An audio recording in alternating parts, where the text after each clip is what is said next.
জর্জরিত।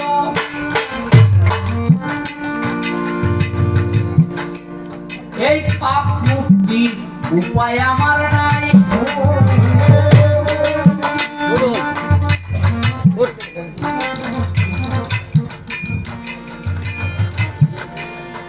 এই দেহের পাপ মুক্তির উপায় আমার নাই।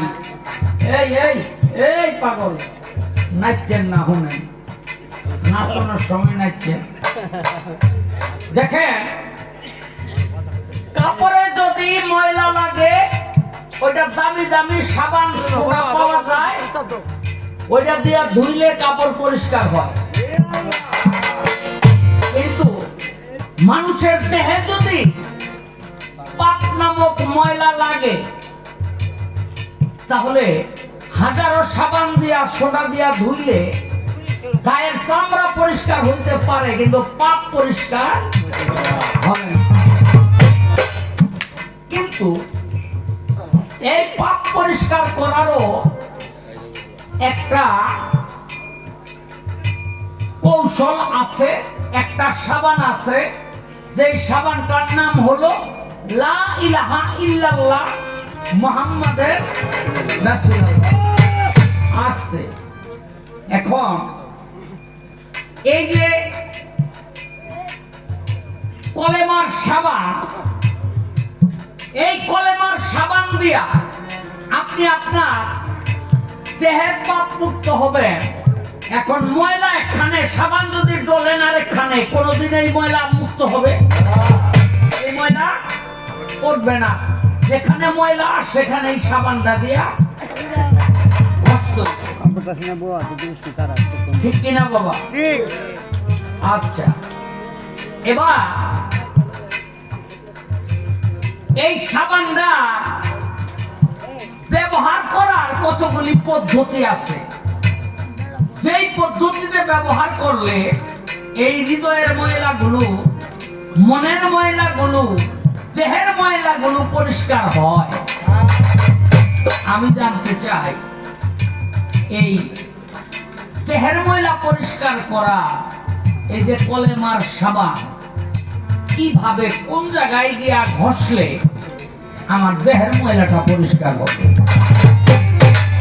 আজকে বাবা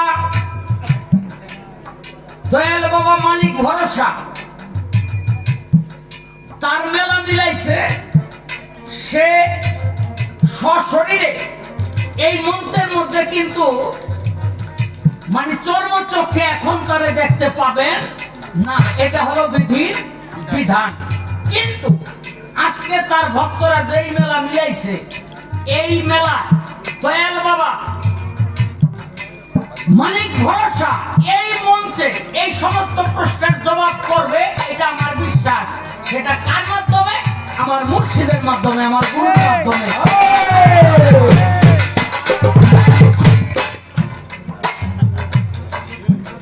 এখন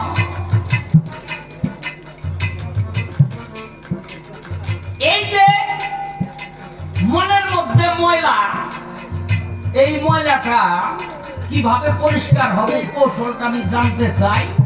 আসতে শেখ ফরিদ রাস্তা দিয়ে আইতে যায়, আর আপনারা সবাই জানেন নিজামুদ্দিনের ধরছে, নিজাম খুনি।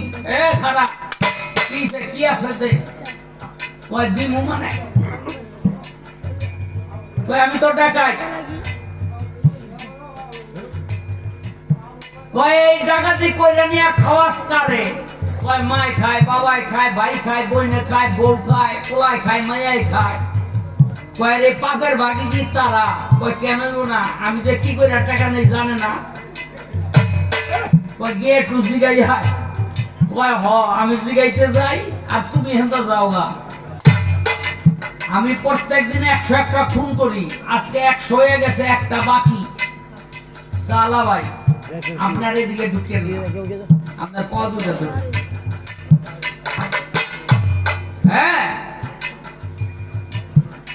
কয় তাইলে আমার ভালো করে শক্ত করে বাঁধবে দিছে।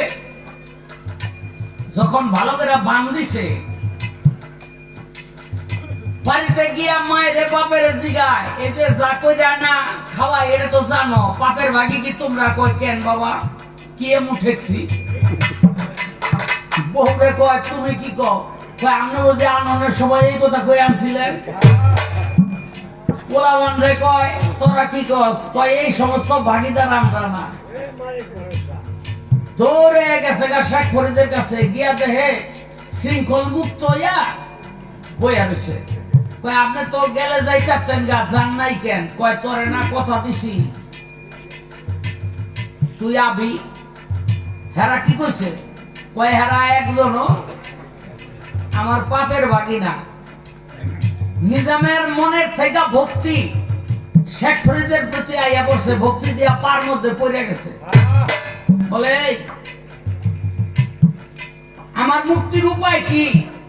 শেখ ফরিদ কয় তোর একটা মুক্তির উপায় আছে। কয় কি? এই যে গাছটা, এই গাছটা হইলো ডালপালা নাই, মরা পাতা পুতা সব ধরে পড়ে গেছে। এই গাছে যেদিন ফুল ফুটবো ওই দিন হইলো তুই তোর পাপের মুক্তি হবে।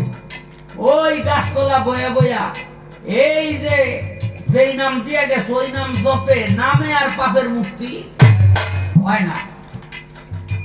তো আজকে চাইয়া দেখে কি বিকাল বেলা গোরস্থানের মধ্যে একটা মানুষ মাটি দিয়া সবাই চলে গেল, আর সন্ধ্যার পর একটা কুড়াল নিয়া একটা ছেলে আইসা ওই লাশটারে উড়াইছে।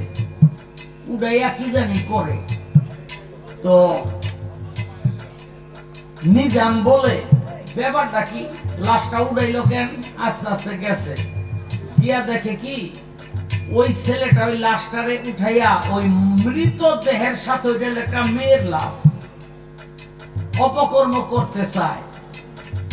নিজামুদ্দিন কয় আমার আর জীবনে ওলিয়নের দরকার নাই, আর আমার সব মিথ্যা গেছে। ওই যে কুড়াল দিছিল ওই কুড়ালটা একটা কুবই দিছে, দুইটা ভাগ হয়ে গেছে। ওই পাপিষ্ট পিছে চাইয়া দেখে যে মরা গেছে ফুল ফুইটা গেছে, মরা গেছে ফুল ফুইটা গেছে। এখানে আমার মুর্শিদ আপনার কাছে আমার কথা, এই যে ভক্তি আইলো আগে শেখ ফরিদের উপরে, কিন্তু মরা গেছে ফুল ফুটলো না। মানুষ মাইরা ফুল ফুটাইলো, তো ভক্তি তো কোনো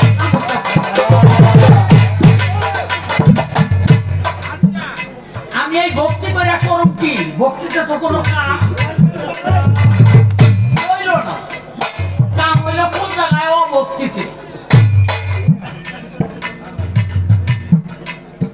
এখন কিছু কিছু মানুষ মনে করতেছেন তাই আর ভক্তির দরকার নাই, খালি মানুষ মারার তালেই থাকুক। ফুল ফুটে এলাম কি এরকম দুই চারজন আছেন না? আছে দুই একশো। হ্যাঁ না রে বাবা, সাথে আবার এই কথাটা কই, ভক্তের দরজা আর খুনির দরজা দুইটা এক না। আবার খুনির দরজা কিন্তু কম না। এটা মুসা নবীর সমসাময়িক একটা ঘটনা। একজনে 100 খুন করছে। তো 100 খুন করার পর মনে মনে কয় আমার এই পাপের মুক্তি হবো কেমনে? আমি আর জীবনে খুন করব না। গেছে বড় এক মাওলানার কাছে, মানে তৎকালীন মাওলানা মানে জ্ঞানী। গেছে আলে, এই আমার পাপের মুক্তি হবো কেমনে? কয় তুই কি এমন কাম করছ?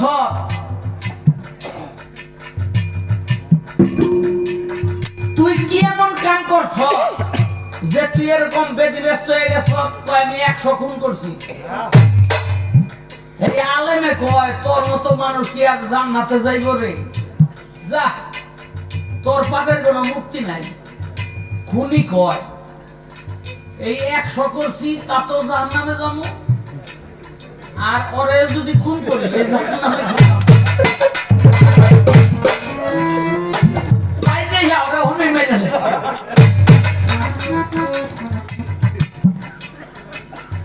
মানুষের জিগায় অতে বড় কোনো আলেম আছে?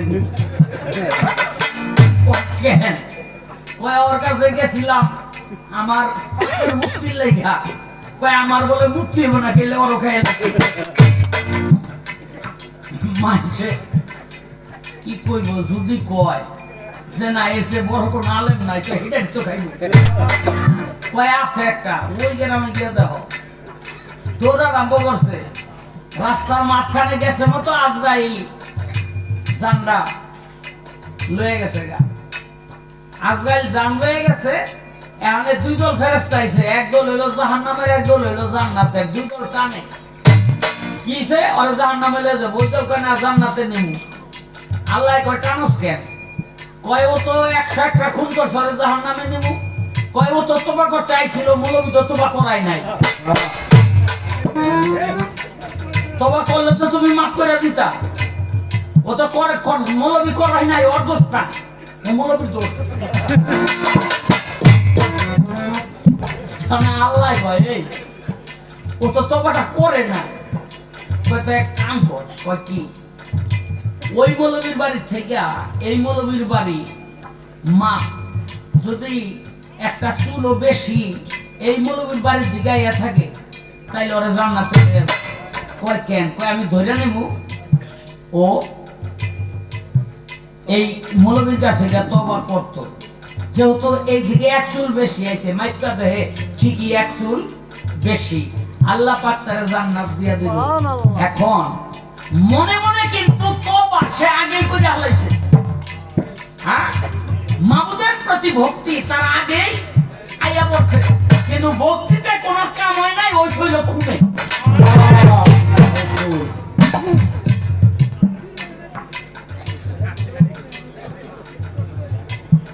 আমার খালি কথাগুলি খুব খেয়াল করে শুনবেন আস্তে। এইবার আসেন, তাইলে ভক্তির দরকার আছে না? আছে। ভক্তির দরজা হইল খুনির চেয়ে আরো বড়। ভক্তির দরজা হলো এই খুনির চেয়ে আরো অনেক বড়।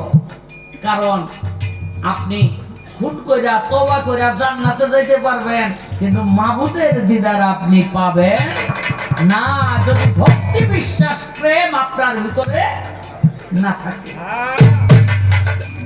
নবী মক্কা ছেড়ে মদিনায় যাবে, কি আপনাদের কাছে খারাপ লাগে? নবী মক্কা ছেড়ে মদিনায় যাবে। নবীরে কাফেররা কি নাম দিছিল জানেন? নবীর একটা নাম, এই নামটা কাফেররা দিছিল, সেই নামটা হলো আলামিন। সেই নামটা হলো আলামিন। আল আমিন শব্দের অর্থ হলো বিশ্বস্ত, মানে আমার রাসূলের চেয়ে বড় বিশ্বস্ত এই জগৎ সংসারে আর কেউ নাই। ওই কাফেররা কি করত? কার কয়টা টাকা হইছে হের কাছে জমা রাখতো, কার একটু স্বর্ণ আছে হের কাছে জমা রাখতো, কার একটা দলিল আছে হের কাছে জমা রাখতো। নবী হযরত আলীরে ডাক দেয়া কয়, আলী এত মানুষের জিনিস আমার কাছে জমা রাখছে, আজকে আমি মক্কা ছেড়ে চলে যাব মদিনায়, তো এই জিনিসগুলো যার যার তাড়াতাড়ি পৌঁছাই দিতে হবে।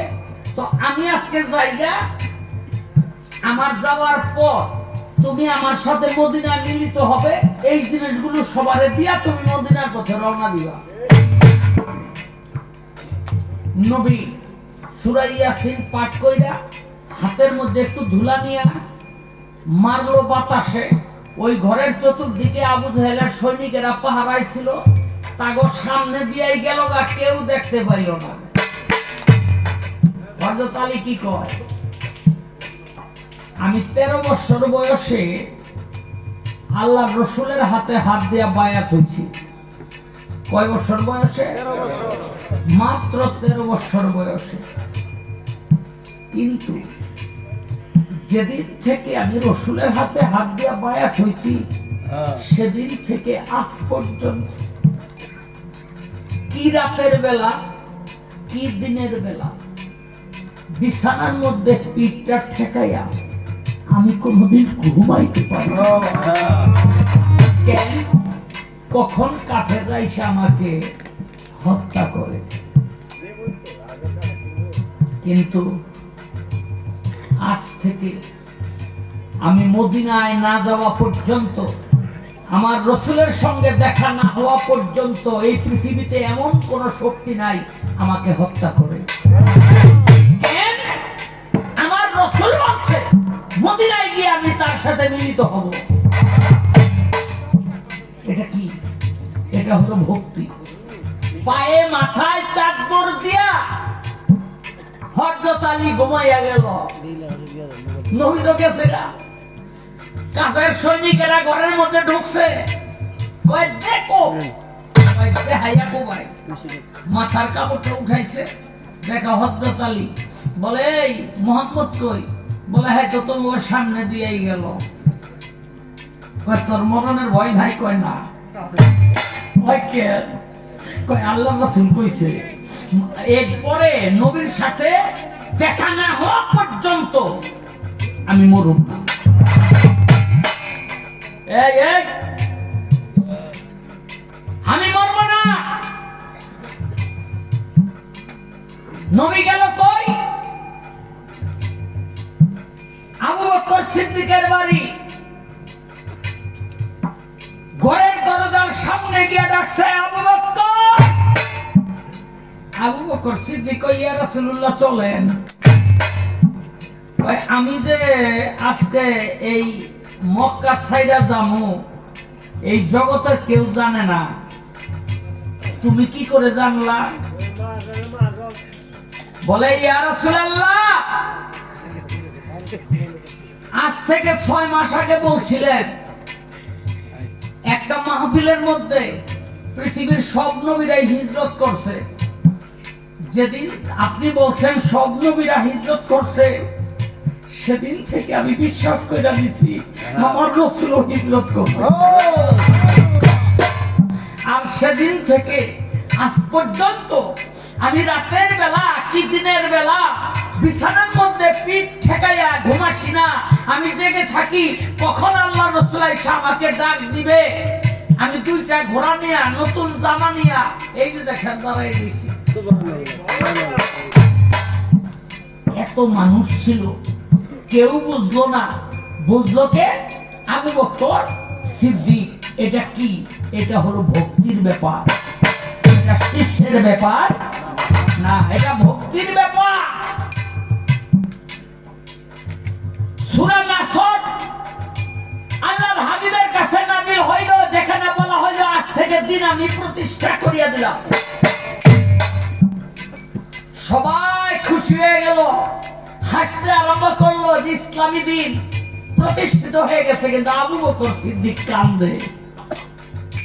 আমার নবী ডাক দিয়া কয় আবু বকর তুই কান্দস কেন? এটা তো খুশির খবর। বলে আমি এর জন্য কান্দি ইয়া রাসূলুল্লাহ, দিন যদি প্রতিষ্ঠিত হয়ে যায় তাই আল্লাহর হাবিবের দুনিয়ায় আর কোনো কাম রইল না, আমাদের চর্মচক্ষের অন্তরালে চলে যাবে আল্লাহর হাবিব। এই জন্য আমি কান্দি। ভক্তি কোথায় দেখছেন? মুর্শিদের প্রতি তার ভক্তিটা কোথায়? সবাই বাবা ভক্ত হতে পারে না। তাই ভক্তির দরজা হলো সবার উপরে। এজন্য পীর মুর্শিদে বলে যে করে আমার আশ আমি করি তার সর্বনাশ। তারপর যে করে আমার আশ আমি হই তার দাসের দাস। তার দাসটা তার দাসের দাস। আগে আমি করি সর্বনাশ, পরে হই, তারপরও যদি করে আমার আশ আমি হই তার দাসের দাস। আপনি সারা জনম দয়াল বাবা মালিক ভরসাকে রাইন্দা খাওয়াইছেন, জীবনে কোনোদিন কল্পনা করেন নাই যে আপনার সে রাইন্দা খাওয়াইবো, কিন্তু আপনি নিজেও জানেন না সে কত ভক্তের বাড়িতে গিয়া এখন নিজের রাইন্দা খাওয়া। কিন্তু এটা বুঝার ক্ষমতা সবার নাই। ওই যে রামপ্রসাদ বেরাবান্ত কিন্তু যাই করত মায়ের কখন সে অন্তর থাইকা ছাড়ে নাই। কি করলো? এদিক দিয়া গুণা দেয়, হেদিক দিয়া গুণা ফিরাইয়া দেয়। কে ফিরাই দেয়? স্বয়ং মা কালী। স্বয়ং মায়ে মধ্যে যদি আমার মুর্শিদ থাকে, আমার সমস্ত কাম আমার মুর্শিদ কইরা দিব, তাতে মুর্শিদের কোনো যায় আর আসে না। এখন আমি নিজেই মুর্শিদের হইতে পারি না, আমার কাম হেকেট করব।